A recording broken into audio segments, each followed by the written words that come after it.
있는데요. 지금 앞서 이미 제가 오전에 그 배준영 간사가 언론 보도를 통해서 질의한 내용에 반론을 제기한 바 있습니다. 그리고 모든 언론이 증거를 뭐 예를 들어서 자료를 제출하지 않았기 때문에 청문회를 못했다라고 얘기한 것은 한두 군데를 빼고는 없다는 점하고요. 두 번째로는 오늘 사설의 주요한 근거가 됐던 것은 어저께 그 원내대책회의에서 원내대표가 더불어민주당처럼 1000건이 넘는 무리한 자료 제출도 요구하지 않았다. 우리 당은 최소한의 경쟁에 필요한 97건의 자료 제출을 요구했을 뿐인데 김민석 후보자가 제출한 것은 오직 7건이다 라고 어저께 얘기를 했고요. 배준영 간사도 그와 유사한 발언을 해서 그 발언이 오늘 사설에 또는 기사에 반영된 거다라는 점을 다시 한번 말씀드리기 때문에 이 1000건은 한덕수 총리는 가족이 단촐하시죠. 반면에 김민석 후보의 경우는 가족 관계가 조금은 복잡한 구조를 띠고 있었기 때문에 자료 제출 요구가 2배 가깝게 있었다는 점이고요.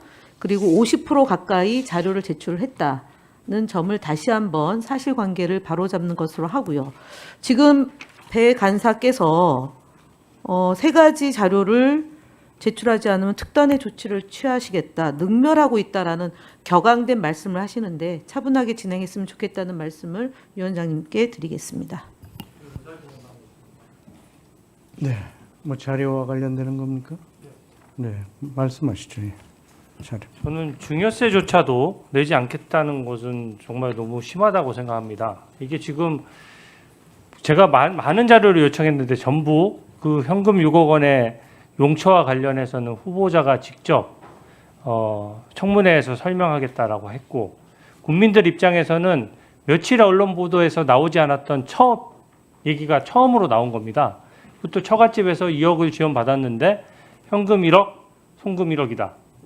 저희가 뭐 다른 자료 요청했습니까? 증여세 납부했는지 여쭤봤더니 증여세 납부했다라고 얘기했고, 증여세 납부 자료에 보면은 그게 얼마인지 금액도 확인될 것이고, 실제로 현금이라는 게 일반 국민들 관점에서 생각해 보십시오. 현금이 오고 가는데 이게 지금 뭘 어떻게 규명해서 증여세를 신고를 했다는 것도 의문이고, 이 자금 출처에 대해서 저는 의문투성입니다. 근데 지금 소위 말하는 8억 원에 대해서 지금 제대로 소명된 것이 뭐가 있습니까? 그리고 저도 참을 만큼 참았어요.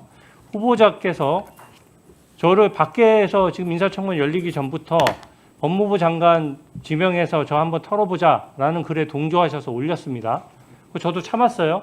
그러고 본인이 잘못됐다는 거 알고 내리긴 했지만 이게 도대체 뭡니까? 이게 인사청문도 열리기 전에 저에 대해서 좌표 찍는 거거든요. 그 이후로 근거 없는 네거티브 의혹에 저 엄청 시달렸습니다. 그래도 제가 참고 인사청문회 파행 안 하고 저도 도리 지켜가면서 자료 달라고 하고 있는 자료 가지고 최선을 다했습니다. 그리고 또 다른 언론 인터뷰에 나가서는 저를 토대로 해가지고 또 이런 얘기도 했어요. 특검을 받게 되니까, 특검 수사를 받게 되니까 그것 때문에 지금 탄압 프레임을 뒤집어 씌우려고 제가 이렇게 하는 것이다. 저는 숫자만 얘기했습니다. 제가 어디 다른 얘기 했습니까? 전부 숫자를 얘기하는 거예요. 지금 현금으로 국민 모르게 현금을 쓰다 보니까 숫자가 하나도 안 맞아 떨어지는 겁니다. 거기에 대해서 소명을 해달라는 것이고, 이 부분에 대해서 협박에 가까운 거죠. 너 특검 수사 받으라는 거 아닙니까? 야당 의원이 얘기하는 거랑 다릅니다. 총리 후보자 정도 되면은 이런 게 수사 가이드로 작용될 수 있다는 것도 생각해 가면서 도를 지켜야 되는 거예요. 내란 특검 말씀하시는데, 아니 민주당 논리대로라면 지역구가 지금 여의도인 후보자는 비상계엄 해제에 참여하지도 않았고 저는 당시 여당이었는데도 참여했습니다. 그러면 내란 특검 수사 누가 먼저 받아야 되는 겁니까?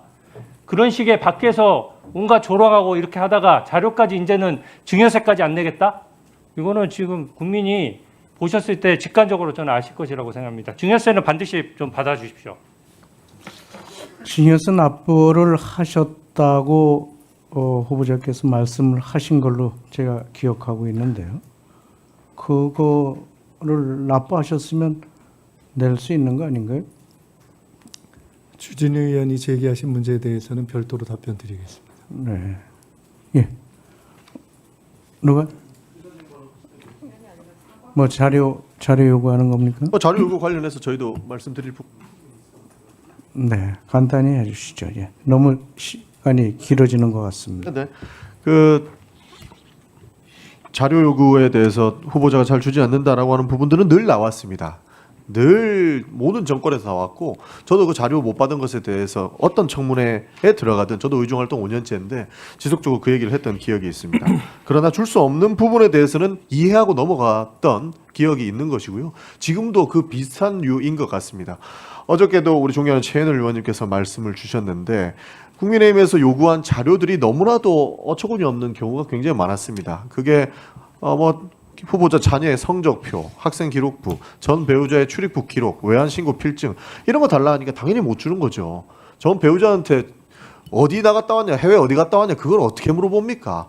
그 내용을 어떻게 대답하라는 겁니까? 그거를 퍼센테이지에 넣으니까 마치 많은 자료를 안 준 것 같지만 줄 수 있는 자료는 다 줬고 본인이 동의했다는 얘기를 수차례 하지 않았습니까? 그러니까 애초에 줄 수 없는 자료들 가지고 퍼센테이지 넣어가지고 마치 김민석 후보자가 자료를 안 주고 있다는 형태로 매도하는 것은 바람직하지 않다고 보는 것이고요. 충분히 필요한 내용들은 추가적으로 제출하겠다는 말씀을 드리고 있는 것이라고 보고 있습니다. 그리고 현금 6억 원에 대한 용처 계속 말씀하시는데요.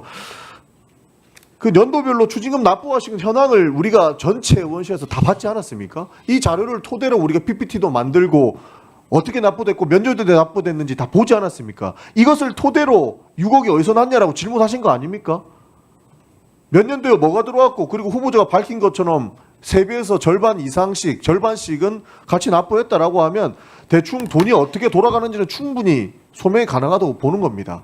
그리고 그 수익에 대해서는 이미 상당했던 그 조의금 그리고 출판기념회에서 받았던 그 비용들로 충당했다고 이야기를 했습니다. 근데 무슨 더 현금이니까 더 다른 소명이 필요하다. 현금이니까 어떤 자료를 소명하는 겁니까 도대체? 그거부터 이해할 수가 없다. 이미 숨기려고 해도 숨길 수 없는 자료를 가지고 숨기려고 한다라고 비판하는 것은 맞지 않다라고 말씀을 드린 것이고 정치적인 말씀을 하시니까 저도 말씀을 드리고 싶은 게 뭐냐면 지속적이고 반복적이고 현금 6억이라고 이야기를 하면서 국민들에게 선입견을 주는 방식 저는 바람직하지 않다고 봅니다. 기본적으로 페이스북 게시글도 11차례 쓰셨어요. 그리고 6억이라고 하는 것을 장롱안에 넣어놨다라고 하는 부분들은 그 유튜브의 제목에도 박아놨고 썸네일에도 박아놨습니다. 그러니까 그거 제목에도 박아놨잖아요. 그 사람들이 보면 무슨 판단을 하겠습니까? 어떤 거짓말이라도 충분히 자주 반복되면 사람들은 결국 그것을 믿게 된다. 이거 굉장히 유명한 말이죠. 나치가 선동할 때 핵심적으로 쓰는 선동 전략입니다. 의미 없는 금액을 전부 다 모아가지고 그것이 사실인 양 지속적이고 반복적으로 얘기하는 것 나치랑 다를 바 없습니다. 이제 해명이 충분히 됐으면 그 부분으로 넘어가야 된다고 보는 것이고 네. 자료에 자, 대해서